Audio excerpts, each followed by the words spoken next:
오늘 함께 묵상하신 말씀은 히브리서 12장 말씀입니다. 오늘 히브리서 12장 7절에 이렇게 기록되어 있습니다. 너희가 참음은 징계를 받기 위함이라. 하나님이 아들과 같이 너희를 대우하시나니 어찌 아버지가 징계하지 않는 아들이 있으리요. 어찌 아버지가 징계하지 않는 아들이 있으리요. 아버지가 아들을 징계하지요. 올바른 길로 가라고. 근데 이 징계, 우리 약간 느낌이 혼난다, 약간 이런 느낌이 있습니다. 그런데 이 영어 성경에서 찾아보면 이 권고한다, 강한 가르침, 따끔한 가르침, 약간 이런 표현이 훨씬 더 맞는 것 같습니다. 벌을 준다기보다는 가르친다라는 것입니다. 잘못한 뒤에 벌을 받을 수도 있습니다. 근데 우리가 벌을 받지 않기 위해서 나의 행동을 이렇게 한다라는 이것은 그렇게 좋은 교육의 방법은 아닙니다. 제일 좋은 교육의 방법은 벌이 아니라 가르침입니다. 명확한 가르침, 어떤 행동을 해야 되는지, 어떻게 사고해야 되는지 그 기준을 가르쳐 줄 수 있는 것이 좋은 교육이고 좋은 가르침입니다. 이 하나님이 이스라엘 백성들을 가르치던 그 시간이 있었습니다. 언제였습니까? 바로 광야 40년이었습니다. 이 이스라엘 이집트 땅을 나와서 이 가나안 땅으로 들어가기 전에 이 하나님은 이 이스라엘 백성들을 그 축복의 땅으로 이끌고 가시는 것이 그 목적이었습니다. 그런데 이 1년이면 들어갈 이 여정이 왜 40년이 되었습니까? 그것은 이스라엘 백성들이 하나님을 신뢰하지 못하고 이 가나안 땅에 들어가기 전에 그곳에 있는 사람들이 너무 강해 보이고 우리는 너무 초라해 보여서 우리가 저기 가면 다 죽을 거야 라는 이런, 하나님이 분명히 함께 하시고 하나님이 우리를 도우신다라는 것을 그 광야의 여정을 통해서 다 보여주셨음에도 불구하고 이스라엘 백성들은 두려워하고 하나님을 신뢰하지 못했죠. 하나님께 순종하지 못했습니다. 그래서 하나님은 40년이라는 이 광야 생활을 통해서 이스라엘 백성들을 가르치신 거예요. 그런데 이 40년의 광야 생활 동안 하나님은 이스라엘 백성들이 정말 너 좀 혼줄 나봐라, 너희 혼나서 고통 속에서 살아라, 이러셨을까요? 그렇지 않다라는 것입니다. 우리가 무엇을 통해 알 수 있습니까? 40년 동안 광야 생활을 했는데 그 신발과 그 옷이 해지지 않았다라는 거예요. 하나님은 그들을 보호하시고 지키시며 그들의 필요를 공급하여 주시고 먹을 거를 주시고 그들을 도우셨다라는 거예요. 광야는 하나님이 그들을 버려놓은 시간이 아니라 손에 꽉 쥐고 가르침을 주시기 위해서 그 시간을 들이셨다라는 것입니다.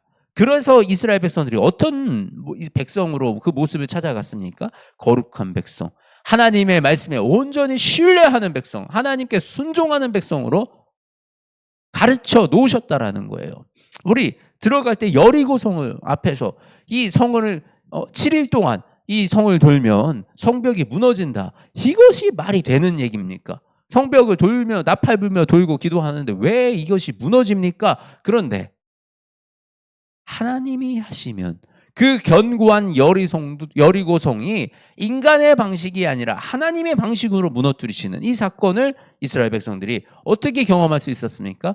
그 순종으로 말미암아 그들이 그것을 순종했기 때문에, 하나님의 명령에 순종했기 때문에 경험하게 된 것입니다. 이처럼 이스라엘 백성들은 이제는 하나님을 100% 순종하는 그런 백성으로 변하게 됐던 것입니다. 우리의 삶 속에 하나님이 가르침을 주신다, 우리의 인생 속에 이 광야를 만난다, 이것은 하나님의 가르침을 우리가 배우는 시간이에요. 이 가르침, 하나님의 가르침을 배울 때 어떻게 해야 그 광야를 가장 빨리 나아갈 수 있겠습니까? 하나님을 100% 믿고 하나님을 100% 신뢰하는 것, 온전한 거룩한 하나님의 백성이 되는 것, 그것만이 우리가 이 광야를 벗어나 가나안 땅으로 들어갈 수 있는 유일한 방법이라는 것입니다. 이 광야는 우리에게 징계, 우리를 벌 주시려는 것이 아니라 우리를 가르치려고 하신다는 그 사실을 명확하게 알아야 하는 것입니다. 가르침에는 우리가 깨닫기를 원하는, 우리가 변화되기를 원하는 분명한 목적이 있는 것입니다. 그 목적을 달성할 때 우리는 그 하나님의 놀라우신 축복의 땅에 들어가서 축복받은 그 삶을 살아나갈 수 있게 되는 것입니다. 우리가 그 삶을 살아나갈 수 있도록 우리가 이 하나님의 가르침을 잘 듣고 따라갈 수 있도록 우리가 귀를 열고 하나님이 그 말씀에 순종하는 삶을 살아나가기 원합니다. 하나님은 어떤 분이라고 말씀을 하십니까? 하나님은 소멸하는 불이심이라고 우리 29절에 기록되어 있습니다. 하나님은 소멸하는 불이십니다. 뭘 소멸합니까? 악을 소멸하십니다. 하나님은 우리에게 죄를 소멸하십니다. 우리 이 대제사장이 이 모세가 시내산에서 계명을 받을 때 이 사람들 보고 그 시내산 안쪽으로 들어가지 말라 그랬어요. 못 들어오게 했어요. 거기 들어오면 죽는다고. 이게 하나님이 거 들어오면 너희 건방지게 어디 들어와? 죽어. 이게 아니었어요.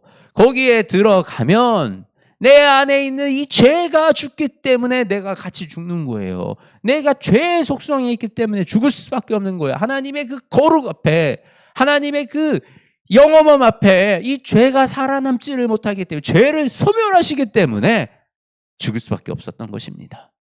그러면 이제 우리는 어떻게 된 것입니까? 예수 그리스도의 그 보혈로 말미암아, 예수 그리스도의 그 흰 옷으로 말미암아 우리가 깨끗하고 희어졌으니 우리는 더 이상 이 죄로 소멸당하지 아니한다라는 것이에요. 죄로 소멸당하지 아니하고 하나님의 백성으로 살아간다라는 거예요. 이제 그러하니 하나님의 백성으로 살아간다는 건 무엇입니까? 하나님의 법도와 하나님의 규칙과 하나님의 말씀을 따르며 살아가는 것, 그것이 하나님으로의 백성으로서의 살아갈 그 의무이자 도리라는 것입니다. 우리가 하나님의 말씀에 순종함으로 하나님을 기쁘게 하는 그런 자들이 되기 원합니다.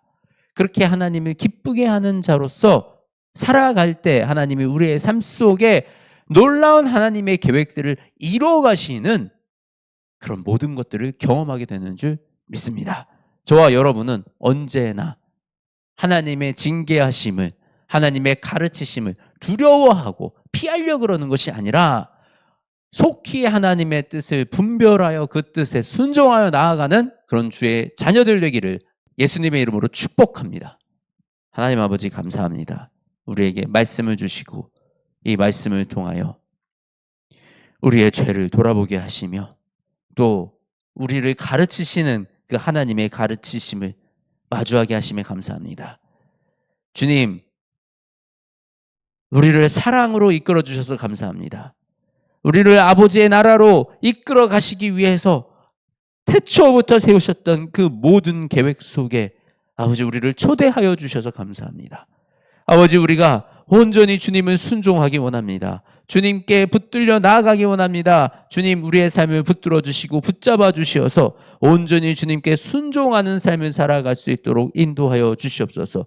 내 안에 있는 모든 악한 것들 주님 예수 그리스도와 함께 십자가에 못 박았으니 아버지 이제는 온전히 성령 하나님이 이끄시는 대로 예수 그리스도의 그 가르침대로 우리가 이 땅을 살아나갈 수 있도록 도와주시고 우리의 삶을 지켜주시며 우리의 입술과 우리의 눈과 우리의 두 귀와 우리의 이 발걸음과 우리의 이 손을 붙잡아 주시옵소서. 그리하여 온전히 하나님께 매인 사람으로서 하나님께 순종하여 나아가는 그 사람으로서 이 땅을 살아나가고 수 있도록 우리를 지켜 보호하여 주시옵소서. 사랑이 많으신 우리 주 예수 그리스도의 이름으로 기도드립니다. 아멘.